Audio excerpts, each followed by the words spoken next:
రాష్ట్ర వ్యాప్తంగా ఆర్టీసీ బస్సులో టికెట్ కోసం డిజిటల్ పేమెంట్ పద్ధతిని ప్రవేశపెడుతున్నాం.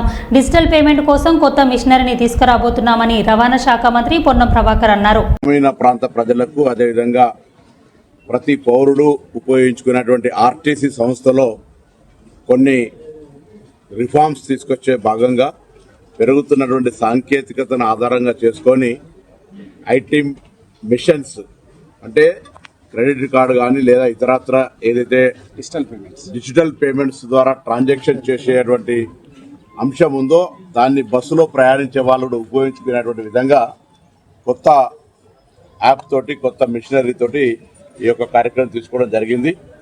ఇప్పటికే హైదరాబాద్ లాంటి నగరంలో 3 నెలల కింద ప్రారంభమైన పథకం ద్వారా డిజిటల్ పేమెంట్స్ దాదాపు 16-20% దాకా పెరుగుతూ ఉంది.